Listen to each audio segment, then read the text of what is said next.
Cool, man. All right, there we Uh, go. You see it? All right, yeah, it's going to let you know that we're recording. So, I'm ready for you.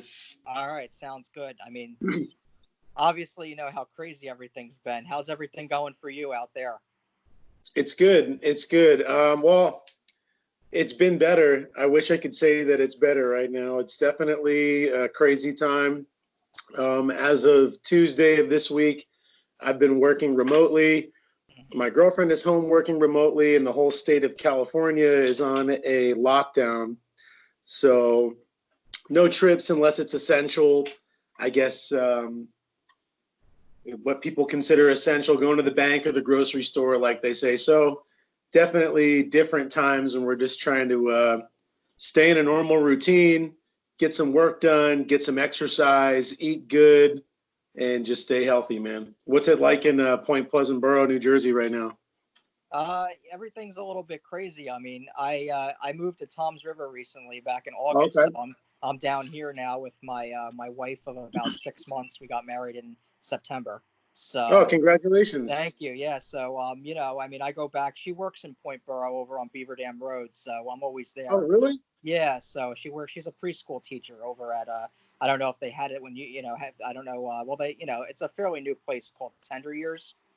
Oh, okay. It's Yeah, yeah, I've heard of right it. by the high school. Yeah. So Nice. things are kind of crazy out here. Obviously we talked a little bit about what the athletes can and can't do, and I'm going to be looking into that some more this week. But it's Yep. pretty crazy around here. A lot of Governor Murphy, basically put everybody on quarantine for the foreseeable future. So,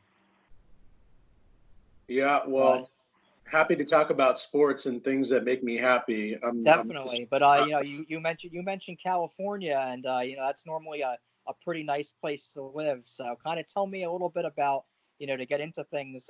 How'd you get from little old Point Pleasant to California out there? That's an interesting story. I would say it all really started with wrestling. Hmm. I followed a career path. I went from college into grad school to coaching wrestling. And then from coaching wrestling in college, that led me into the collegiate athletics realm. Um, so I was working at Rutgers University for 3 years. And ultimately, I had this goal at the time where I wanted to move up into athletic administration, and that's what I did. So I, worked at Rutgers, got some really, really great experience there, and then I took a job at the University of California, Riverside, to be their director of business operations for the whole athletic department. So before I knew it, I was actually on vacation at the time.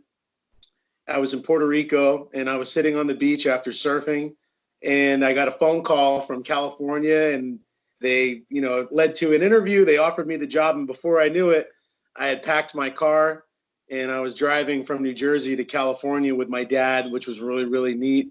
And then that's what led me to California was the work opportunity, and I don't work there anymore, and I don't work in collegiate athletics anymore, actually, anyway, which is a whole nother story. But ultimately, um, I found that there was a lot of politics involved with any school that I worked at. Hmm. I got into collegiate athletics because I wanted to help kids get opportunities, because there were really, really good people that helped me when I was an athlete, when I was in school, and I wanted to be like those people. I thought that was very noble to help find kids opportunities, because I mean, you're from Point Borough, you know what it's like growing up. I mean, there's you know kids where we're from, they need guidance, they need direction, and I wanted to help provide that direction to kids. And I constantly was encountering people that I worked with that didn't have the same values as I did with athletics, with caring about kids and going above and beyond for them and helping them to get opportunities. So that really kind of turned me off, was the political side of things. And then the second thing really was just there's not much money in it. I need to make more money to live the lifestyle that I want to live. California is not cheap, Right. and there's a lot of other things that I like besides sports. So now I work in tech sales, and things are going pretty well, and I'm pretty happy. So yeah, that's the long story condensed. How I went from Point Pleasant, New Jersey, to San Clemente, California.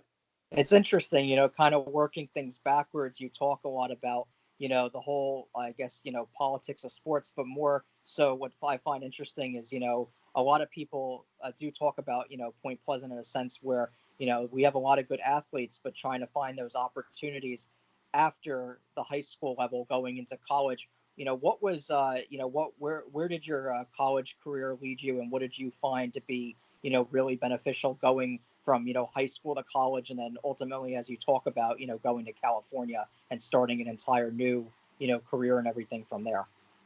Yeah, obviously, like you said, coming from Point Boro, it's a small bubble, and the exposure is not great. Even with as great as our wrestling program is, and is as great of a tradition as we have, we don't have a splash on the wrestling footprint like, say, a Bergen Catholic high school or Blair Academy, New Jersey, that funds their program to take these kids to national tournaments all over the country, where they get exposed to college coaches and wrestle in the top tournaments. And, for me, I really flew under the radar. A lot of the recruiting work that we did was done by Coach Kirk. I remember him driving me to University of Maryland for recruiting visits, talking to coaches for me. I remember myself emailing college coaches and saying, like, hey, I think I'm really good. You should take a look at me, and doing the recruiting work on my own. And then, there were some coaches who were like, hey, like, this kid might have, he might have something going. And I was getting recruited pretty heavily by D2 and D3, but I wanted to wrestle in Division I. And there was really only a few D1 schools that were giving me the opportunity. And that led me to Old Dominion University. That's where I went as a true freshman. I went to ODU in Norfolk, Virginia. I wrestled for Steve Martin, who is an University of Iowa All-American alumni, who wrestled for Dan Gable. And he very much ran the program like it was Iowa and Virginia. So coming from Point Boro High School, which is, really tough program, really, really hard practices, great coaching, going from there to a D1 program like ODU with Steve Martin, who is absolutely ruthless. It was, not to mention Norfolk, Virginia in itself is way different than Point Pleasant, New Jersey. So I kind of, I don't know, it was an interesting transition that I wasn't ready for, to be honest with you. I hit a brick wall. I wasn't doing well in school. Wrestling wise, I was definitely holding my own. I did open tournaments. And, as a true freshman, I was going like 2-2, 3-2, winning matches, beating good guys, losing to good guys. But ultimately, the school and the lifestyle wasn't a good fit. So I backtracked and I transferred to East Stroudsburg University after my freshman year. Okay. Because of that transfer, I had to sit out a whole year. I lost a year of eligibility, and stayed close to the sport, did what I could to train for that year, and then ultimately I got my last 3 years of eligibility to wrestle in college at East Stroudsburg University, which was the best choice that I ever made. Had a really, really great experience. I've made some of the best friends for life, and had a lot of fun wrestling there. And that's really, that led me to, it was like, oh, maybe I'll coach in college, because I didn't know what I wanted to do. Right. Yeah. No. You graduate college and my whole life was focused on wrestling. And then come graduation, that was over. And I didn't want it to be over. I wanted to keep doing that. So that's, I started coaching, and that's what kept my my athletic career going and being involved with the sport.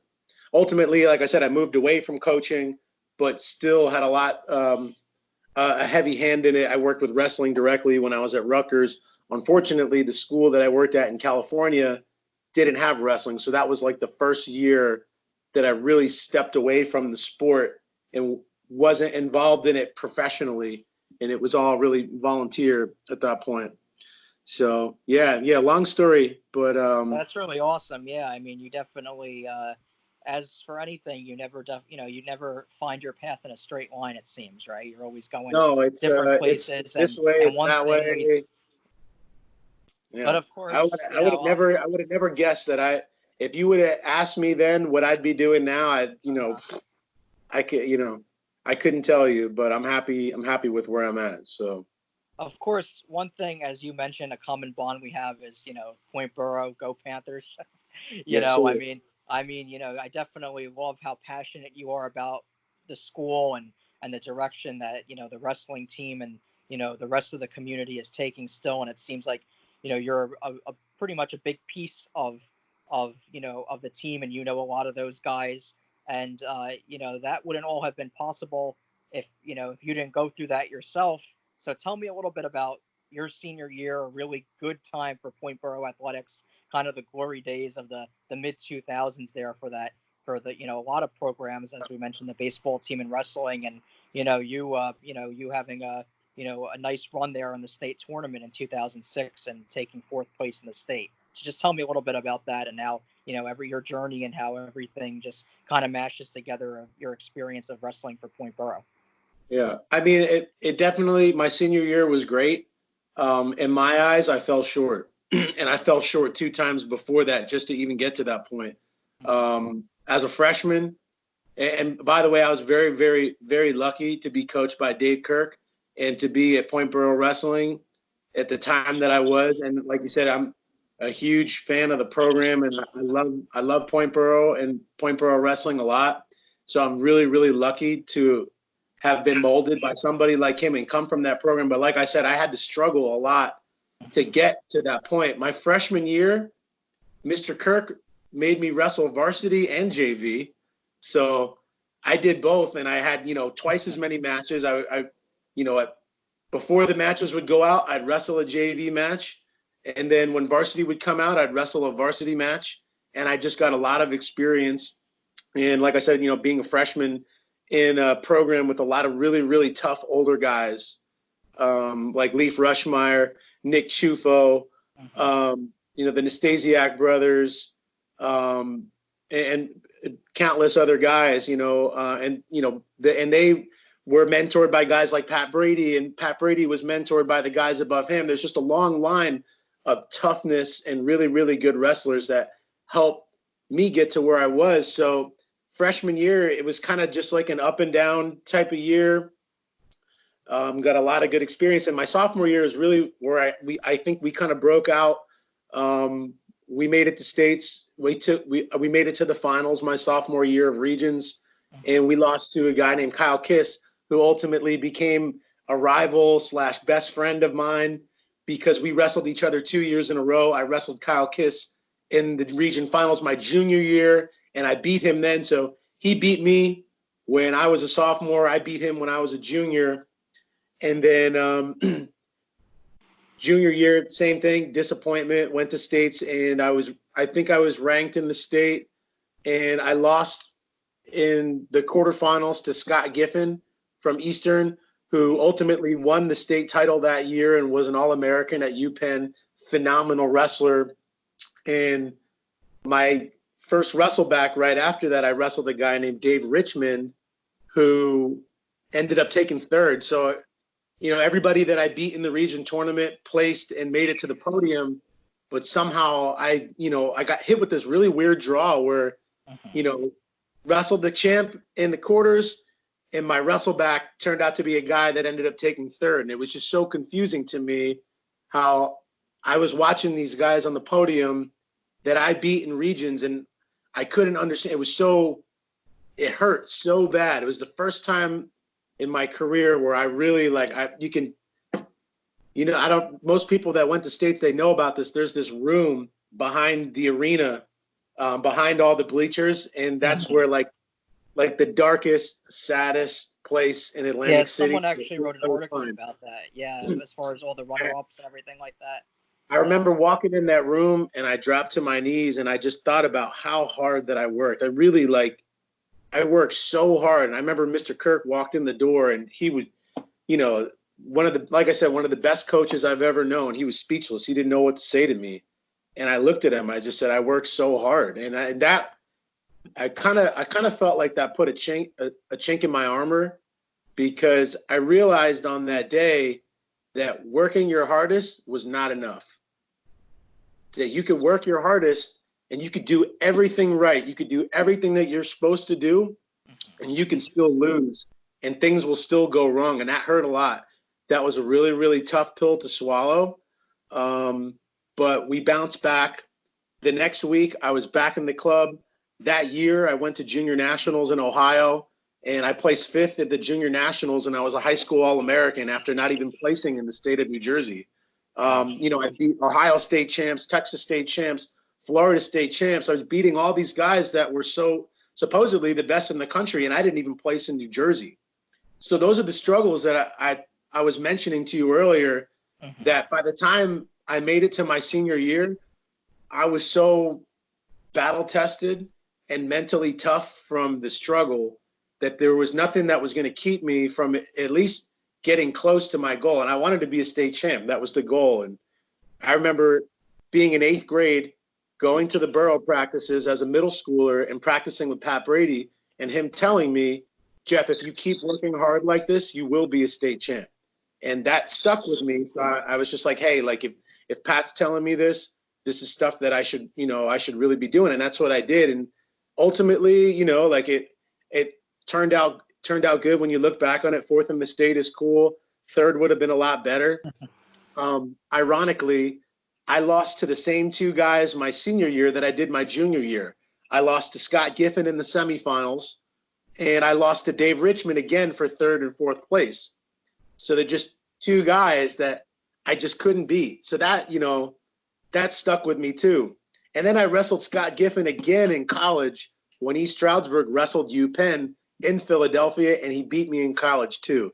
So like, just, I think about those stories, and obviously I don't think about the good things. I think about the things that stunk, those losses that really stung me.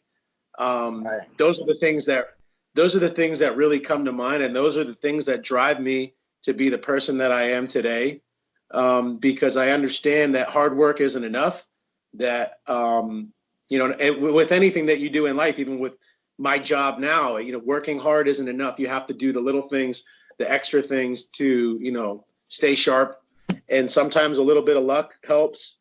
But usually, for the most part, if, you're prepared and you work hard, and even if you fall short, I used to tell my kids when I was coaching this all the time, you can hang your hat on that and you could feel good about being prepared, because it's not always going to go your way, but you can live and sleep easy knowing that you did everything that you possibly could.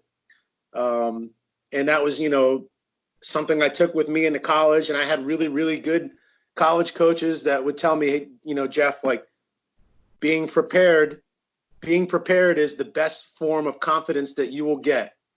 So preparation is the best confidence. And that's something that, I took from wrestling that I take with me today. And so, yeah, I mean, I know your question was about Point Boro, but, that's who I am, and that's what I am today. And, that experience that I had, wrestling for the Borough and going to Atlantic City for 3 years in a row with my friends. And, I got to share, experiences with Jimmy Airy, Leif Rushmeyer.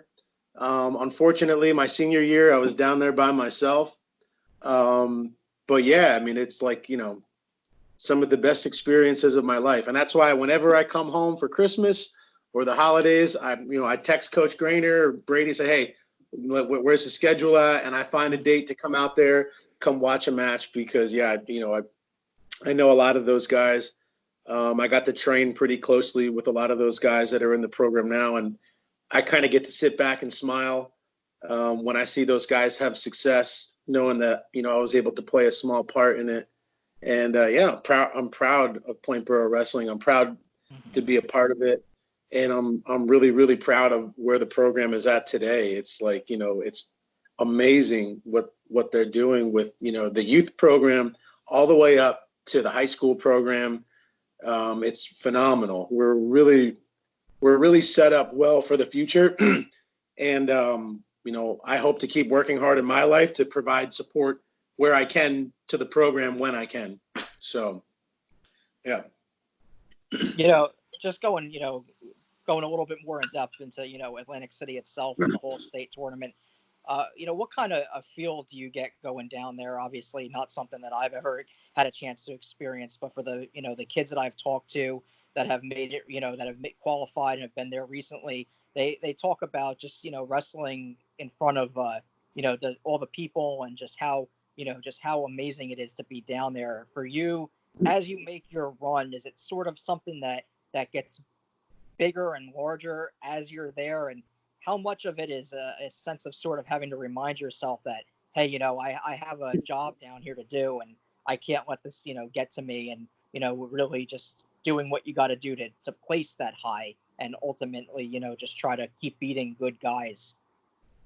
I think that's really all about your mindset, and I was really the perfect example of that. I think my sophomore year, I remember going down there and kind of like expecting to lose. I didn't expect to win, and I didn't win, and that was the reason, because I didn't expect to win. Granted, I lost to some really, really good guys that maybe if I expected to win, I might not have beaten them anyway.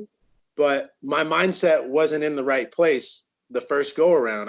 I was very, very nervous. I was like, I was kind of just complacent to be there. I was like, okay, I qualified, and I was really excited because people made me feel like that was a great accomplishment, which it is. It's a good accomplishment to go there, but it's one thing to, be happy about going there, and it's one thing to go there hungry and ready to compete. It's very nerve-wracking competing in front of thousands and thousands of people, even, with the large crowds that we get at a Beach Boro match, which probably the Beach Boro match is the best high school duel in the whole country, in my opinion.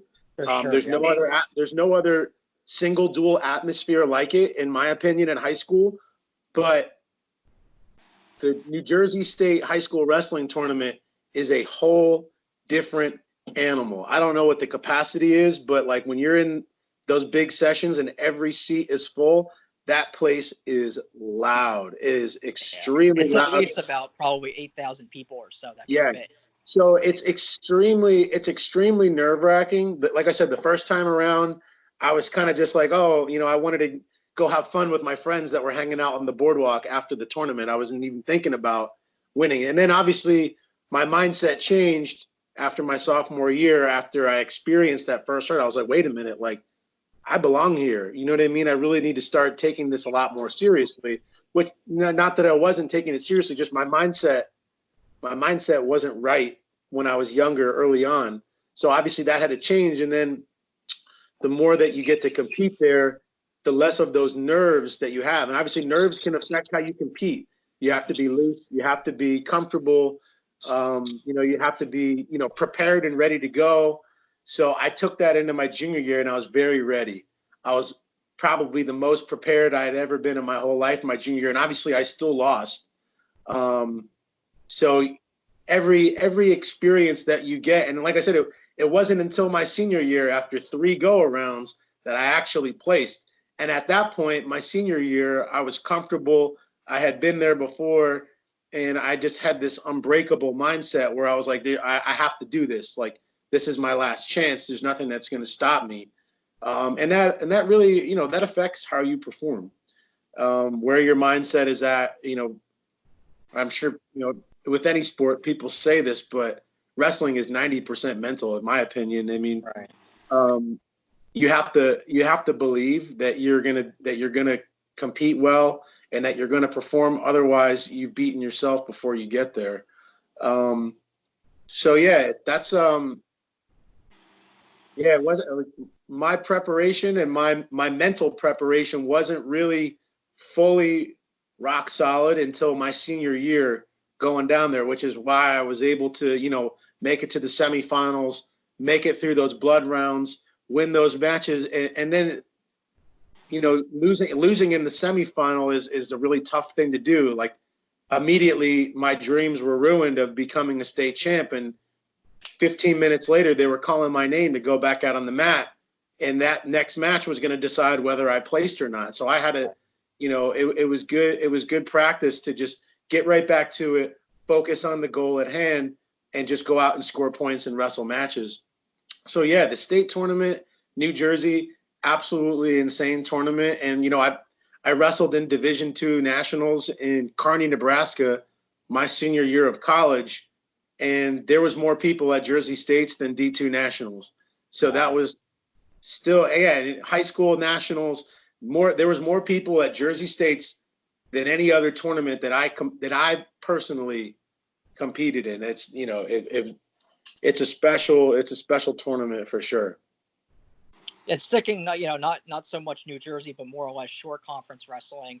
Want to get your thoughts on some of, as we talked about, the Santinello Bros, guys like Peterson, the two-timer now. What is your opinion on these kids that are coming up now?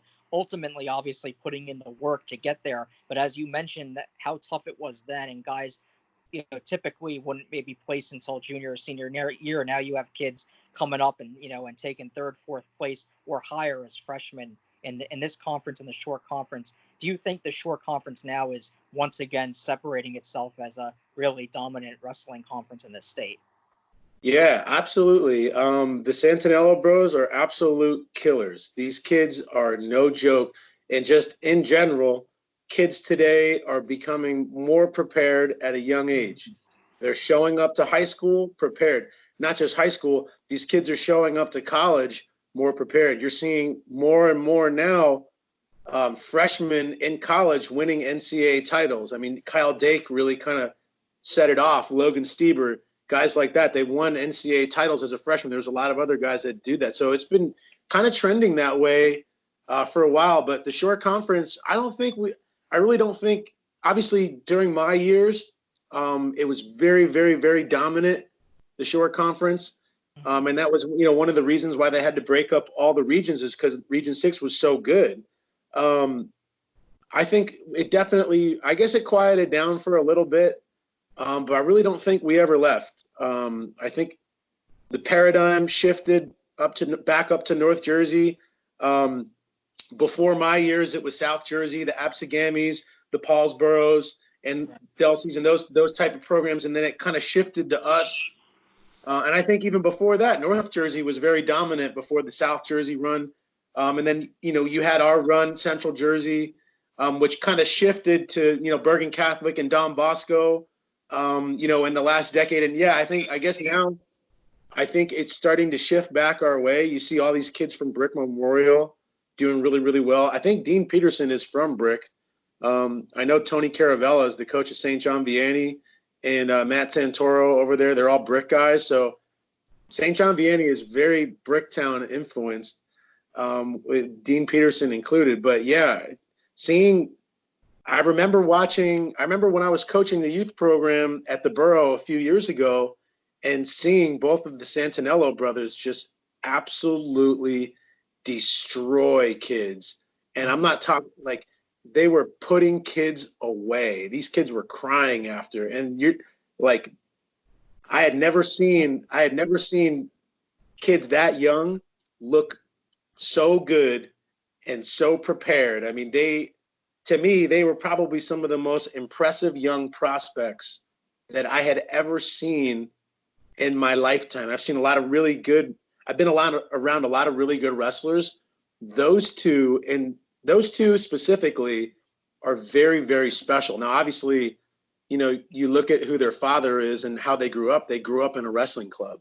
Right. They grew up doing all the things that, we're all trying to do now that, I did when I was younger, is get a lot of matches, wrestle year round, and do all the right things. And they basically have just, grew up in a wrestling laboratory, and you're starting to see the fruits of their labor come to life. And it's just getting started. It's just getting started for them because they've got 4 years of college. And I have a feeling that they're a lot better than all the other kids in the rest of the country. And I'm hoping that Scott Goodell at Rutgers can land them. I don't know, what their situation is, but I'm hoping that they end up there. It would be awesome to see them stay in New Jersey, but wherever they end up, wherever they go, some coach is going to be very, very lucky, and we're going to be lucky fans to get to watch those guys compete for many, many years to come. I'm certainly really excited for it. Being a Shore Thing guy, I grew up going to Shore Thing since I was 8 years old. So I know Vinny, I know his family, and Coach Vin is so impressive with the guys he had from himself, and if he can't, take care of the night, he's got a highly trained technician in that night. I mean, just Oh everything yeah, he does from running the place from a business aspect to the wrestling aspect, he always has his kids covered. And you get the most out of your membership there. So yeah, yeah. Hey, baby, can you turn on the light over there? Sorry about that. This it's what time is it? 7 o'clock here, Pacific time. It's starting to get a little bit dark out, so I'll light up the room for you. It's about 10 p.m. over there for you, right? yeah, it's about 10 o'clock. So I'll leave you with one last question, and of You course don't we'll stop shift working, man. we'll shift back to Borough, and as you mentioned with the whole the rec program and everything like that. There's just so many kids involved nowadays with wrestling, and I've only had a chance. I've seen most of them, and I know you've gotten to see a lot of the kids either wrestling now or kids coming up, as we've talked about D'Angelo, Clayton, those kids. Where do you see the direction of the program going forward from here, and who are some of the kids that you're excited, to see whether they're going to be seniors in this Yeah. large junior class or kids coming up from the middle school? I see with the infrastructure that the borough has in place right now, with the youth program, they're doing things the right way. Not for a lot. They've really dialed it in. I think they've really dialed in the process, and they're doing things right. And what's the most important I see about that is they're getting the right kids exposure at the right age. And they're the kids that aren't ready to compete. They're having them stay in the room, focus on technique, learning new positions and learning wrestling.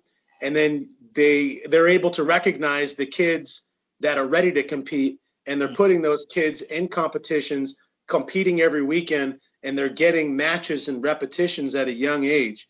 So we're starting to already see it. I think, in our years, we just had a lot of really, really tough kids with some, good individuals here and there, just, hard-nosed Point Boro guys. And now you're starting to see the lineups fill out to be very, very solid, where there's not many holes, if you will. Everybody in the lineup, I think this past year was, over 500 or close to it, or if not, some of the most dominant guys in the state. So you're already starting to see the fruits of what the youth program is starting to do. And I'm definitely really excited for where it's going. I see a lot more top 10 short conference finishes. I think you'll start to see Point Boro in the top 20 in the state. Mm-hmm. I think you're going to start to see a small school like the Borough become a staple because we've got all the tools. We've got a good youth program. We've got a nice talent pool to choose from. We've got the cooperation of all the other sports. I know that Coach Brady and Coach Grainer, they've got good relationships with, the football coaches and the other coaches in the school, and they all kind of work together, and no one's really working against each other. So all the pieces are in place, right? We've got talent, we've got infrastructure, you've got coaching, and it's already starting to happen. You know, these guys are winning divisional titles. I expect that they're going to start winning state sectional titles. More guys are going to be going to AC, more district titles, more region titles. You name it. I mean, it's just, I know with these guys, they're going to keep working hard for that. So I think you asked me about some guys. I got to know a good bit of the younger guys. Some of those younger guys I worked with are already, in the high school program. Some of them have already graduated. One of But them in particular is Jack Thompson, who had a very nice freshman year. yes, He's I never very worked tough. with Jack. I never got to work with Jack. I've heard really, really good things with him. I watched him wrestle once. He's got a really, really good armbar. So I hope to see big things. There's two brothers that are in the youth program right now, the D'Angelo brothers. Right. I'm really, really excited about those two guys. They work really, really hard, and they've got talent, and they love wrestling. So look out for those guys. I think James Laytendorf's brother Charlie. Watch out for him. Man, there's a lot of As a you lot of mentioned, there were a lot of these guys that under the guidance of either the off-season programs through Short Thing and through Coach Brady and Grainer, that really that were or guys that were competing on JV a year ago and now had over 20 wins. A kid like Gavin O'Connor wrestling a tough weight 170 to 182. and he really just killed it this year. He did great.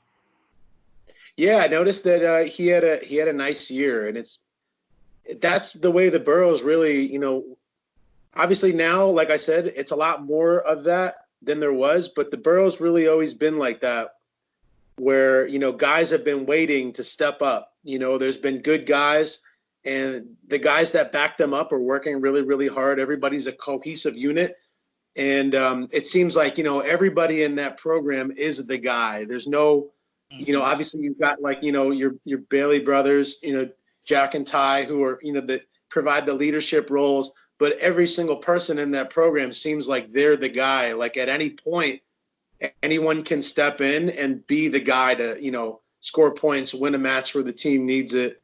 So I know you mentioned I know you, sorry to cut you off, but I know you had mentioned the Beach Borough match. How about the Borough Lacey match the last 4 or 5 years with Borough and them being in the same division? I'm sure that's new for a lot of people. I don't know what the divisions were like back in your day, but we had to battle. We had to battle with Lacey for B South every year, and it seems like Lacey has gotten a lot better. I don't know if Tom Pfister is still coaching over there. I think Lex Knapp might be involved in the program. There's just been a lot of guys. The guy who's coaching is Justin Bonatitis, I believe. Justin Bonatitis. Yeah, he's the point guy. Yeah, right? so yeah. I know Bones very well. Him and I actually almost wrestled each other in the All-Star match my senior year. So yeah, they, like I said, so between Bones, Tom Pfister, who was there before that, and some of the other athletes that went there, Lacey has gotten a lot better, which obviously makes it tough for us because we're having to compete with them every year. They've had some barn burner matches with them. So it's been really, really cool to see the level of competition rise for the teams outside of Point Borough. Obviously, Point Beach is getting better. Lacey's getting better. Brick Memorial is coming back to prominence. So I think we're only going to see more of that with the teams. I know Wall Township is starting to come back to it again. I know Lakewood's getting better now too, with Coach Orlana over there doing really good things. So yeah, I mean the competition is not staying still, and we're not staying still either. It's crazy when you look at B South, and a lot of people are very quick to put down B South. But when you look at the teams, they're very solid teams. It's just always something that when you look at it, Point Borough is always doing what they have to do to stay up top. And I think what people that don't really follow wrestling too much, they think, oh, well, Point Borough is just really dominating the competition. Barnegat, as you mentioned, Lakewood, Donovan Catholic, those are solid teams that wrestle in a tough conference and a tough division. But Borough always seems to do what they can to get better every year. And those matches end up being 20, 30-point matches. Yeah. Yeah. It seems like, they're not only, it seems like Borough's not just beating these guys, but they're like beating them up by, like you said, double digits. And I think that just kind of I think that goes to the preparation that Coach Grainer and Coach Brady are able to bring to the program. These guys are ready to compete on match day. They're polished. They're in shape. Their technique is on point. They've got the Point Borough system down. And that's one thing that I think that Point Borough has done really well for a long time, is that we perfect a small group of high percentage moves. You don't see Point Borough guys going out and doing crazy techniques. They do simple, solid fundamentals that work really well, and they teach it really well, and they get the guys really, really good at it. And it's been the same since I was there. So these guys, have carried that on and then added, what they know. And really, the guys they're just getting these guys ready, and they're getting the guys prepared. So that's really awesome to see. And yeah, I'm excited for the future of the program for sure. Well, Jeff, I really appreciate it. Thank you so much for joining me. I hope to see you soon. It's been great to talk to you. Real pleasure. Yes, sir. So, thanks a lot. Have a good one. Yeah, one.